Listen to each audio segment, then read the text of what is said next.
Hello viewers, कैसे हैं आप सब। स्वागत है आपका अर्षा टेरेस गार्डन में। तो ये मैं एक लीची का प्लांट लेके आई थी नर्सरी से, जो आपको दिखा रही हूँ। बिल्कुल ही बहुत ही अच्छा प्लांट मुझे नर्सरी से मिला है। यानी गर्मी के दिनों में मैंने ऑनलाइन लीची का प्लांट मंगवाया था, करीबन 80 रुपये से 90 रुपीज़ का था। लेकिन इतना छोटा प्लांट था ना, लग रहा था सीड से लगा हुआ है। और वो मर भी गया, गर्मी में ही लगाया था और मर भी गया। अब क्योंकि बारिश चल रहे हैं तो आप खुद देख सकते हैं कितना अच्छा प्लांट आया है। बहुत ही अच्छा प्लांट है। 250 रुपये का मुझे प्लांट मिला है ये, और बहुत ही बड़ा है। आपके सामने है, हेल्थी भी है और हरा भी है। हाँ, थोड़ा प्लांट मुझे महंगा मिला। एक मैंने ये भी प्लांट लिया है ड्रैगन फ्रूट का, एक मेरे पास पहले था। तो एक प्लांट बिल्कुल मुझे अच्छा लग गया, तो 50 रुपये में ये मुझे ड्रैगन फ्रूट का प्लांट मिला था।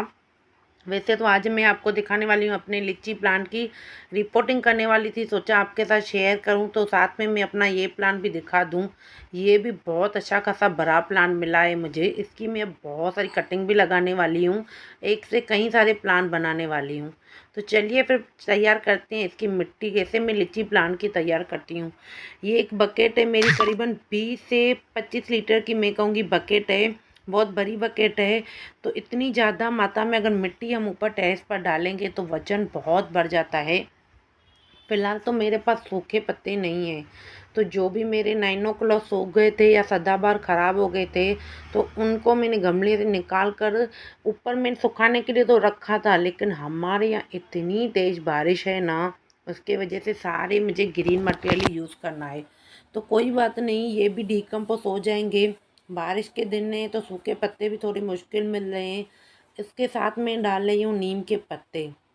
बहुत सारे नीम के पत्ते मैं तो तोड़ के आई थी कहीं से, तो साथ में ये डंडियाँ भी डाल दूँगी। वैसे तो मैं यहाँ नीम नीम खली वगैरह सब डालूँगी, नीम पाउडर भी डालूँगी, लेकिन क्योंकि सूखे पत्ते नहीं हैं और मैं ज़्यादा मिट्टी नहीं यूज़ करना चाहती, तो इसको मैं आधी बाल्टी कम से कम मैं इस तरह गीले पत्तों से ही बनूँगी, यानी जो ग्रीन पत्ते हैं। तो ये भी बहुत अच्छा काम करते हैं। ऊपर से मैं इनको थोड़ा थोड़ा सा काट देती हूँ, जिसके वजह से ये जल्दी डिकम्पोज हो जाएंगे। अगर इस तरह मोटी मोटी डंडियाँ डालेंगे तो कंपोस्टिंग भी धीरे धीरे होगी। तो कम से कम मैं आधी बाल्टी, इसको आप देख सकते हैं कैसे नीम के पत्तों से भर रही हूँ। बहुत ही अच्छा फर्टिलाइज़र का काम भी करेगा। और अगर मिट्टी में कोई कीड़े वगैरह भी होंगे ना, तो अपने आप ख़त्म हो जाएंगे, यानी जो बोलते हैं ना दुश्मन कीड़े। तो ये मेरी मिट्टी आप देख सकते हैं कैसे ऊपर फैली हुई पड़ी है। करीबन एक हफ्ते से मैंने ऊपर टेरेस पर मिट्टी को फैला के रखा था, ये सोच कर कि धूप निकलेगी तो अच्छी तरह सूख जाएगी। लेकिन ये पूरा मेरा उल्टा हो गया। पूरी मिट्टी मेरी गीली हो गई, पानी पानी हो गई। आप देख सकते हैं कैसी मिट्टी हो गई है। तो चलिए मिट्टी में मैं थोड़ी सी वर्मी कंपोस्ट भी डाल देती हूँ। वर्मी कंपोस्ट मैं अच्छी मात्रा में डाल रही हूँ, आप देख सकते हैं। पूरा एक टब भर के मैंने वर्मी कंपोस्ट का लिया है। आप चाहें तो गोबर खाद जो भी आपके यहाँ मिलती है वो डाल सकते हैं। और ये है नीम का पाउडर। बहुत ही तेज़ इसकी मैं कहूँगी खुशबू बिल्कुल भी नहीं, बहुत तेज़ बदबू आती है, मुझे बिल्कुल पसंद नहीं। लेकिन बारिश के दिन हैं तो मैं नीम पत्तों की सॉरी नीम का ये डालती हूँ पाउडर, और साफ पाउडर भी थोड़ा डाल देती हूँ। बारिश में बहुत ध्यान रखना पड़ता है पौधों का, फंगस वगैरह जल्दी लग जाती है प्लांट में। तो थोड़ा सा मैं पाउडर डाल देती हूँ। राख भी पड़ी है लेकिन मैं इतना सारा नहीं डालूँगी। नीम पाउडर डाल दिया, साफ पाउडर डाल दिया, तो राख डालने की ज़रूरत ही नहीं है, बाद में डाल दूँगी।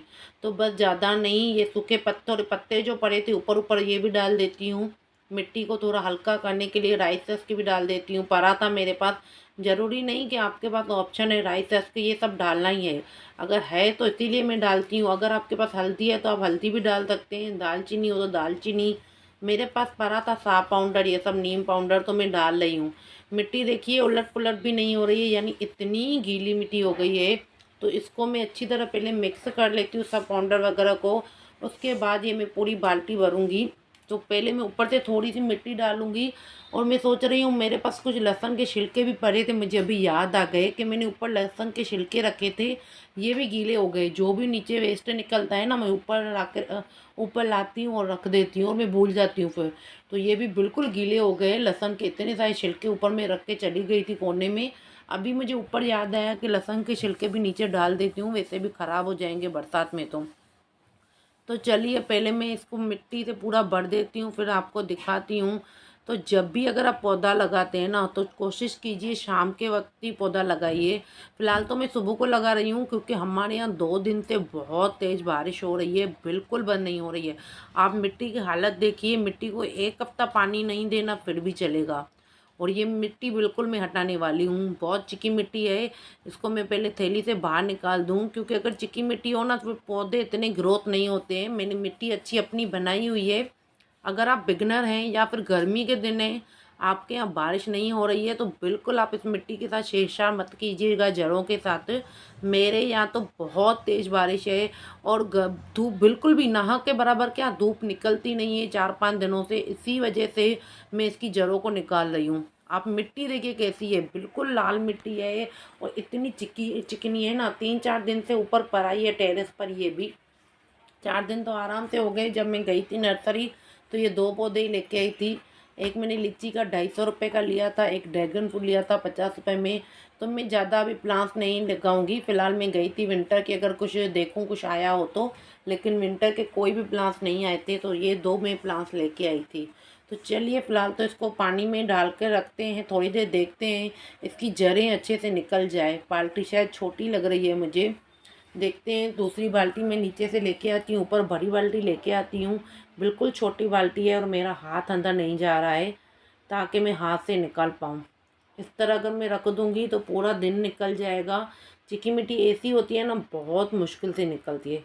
चलिए थोड़ी देर रख कर देखते हैं फिर निकालते हैं। मैं दूसरी बाल्टी लेके आई, नीचे जाकर फटाफट इसमें मैं हाथ डालकर अच्छे से मिट्टी निकालूंगी। कोशिश कीजिएगा जड़ों के साथ छेड़छाड़ नहीं करनी है, बिल्कुल हल्के हाथों से, क्योंकि एक बार जड़ें डैमेज हो जाती है ना फिर पौधा इतना सराही नहीं कर पाता है। लेकिन फ़िलहाल तो बारिश है तो हमारा पौधा बहुत अच्छा चलने वाला है। तो चलिए फटाफट से मैं इसकी पूरी चिकनी मिट्टी बाहर निकाल देती हूँ।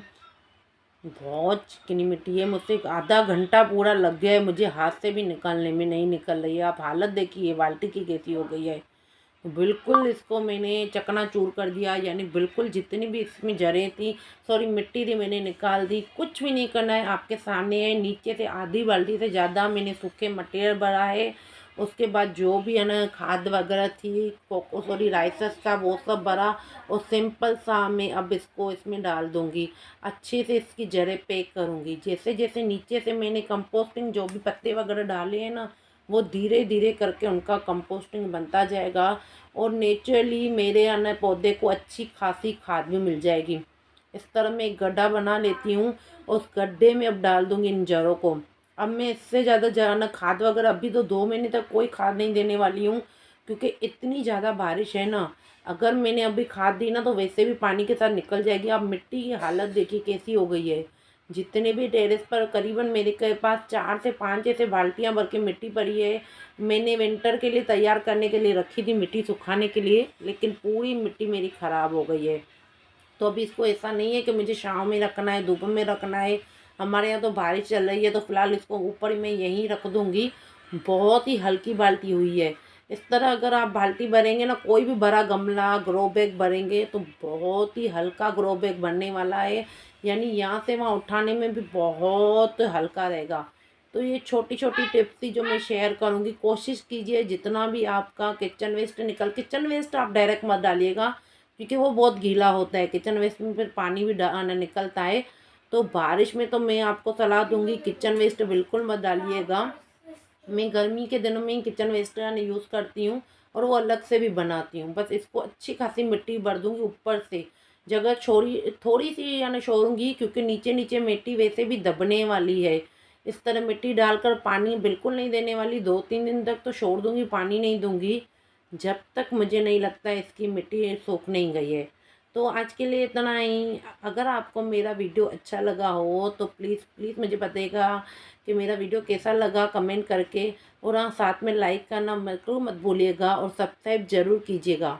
आज के लिए इतना ही। बस साइड में ये देखिए मैं डंडी भी लगा दूँ, जो मैं भूल गई। ये डंडी लगी हुई मिली थी मुझे वन पौधे के साथ, फिर मुझे याद आ गया। फ़िलहाल तो मेरे पास कोई और लकड़ी नहीं है, तो इसी लकड़ी को अभी मैं लगा रही हूँ जो मुझे साथ में मिली हुई है। इसको सपोर्ट करना भी बहुत ज़रूरी है, नहीं तो ये सपोर्ट नहीं होगा तो फिर गिर जाएगी। अब देखते हैं इसकी ग्रोथ कैसे हो रही है और इसमें कितनी ग्रोथ होती है। अगर इसकी ग्रोथ इसमें अच्छी खासी चली तो मैं सोच रही हूँ इसके लिए 2 साल तो 3 साल मैं इसको यहीं रहने दूंगी। और मैंने इसके लिए एक दम का भी बंदोबस्त कर लिया है, लेकिन फ़िलहाल मैं सोच रही हूँ इसको बाल्टी में ही लगा के रखूँ।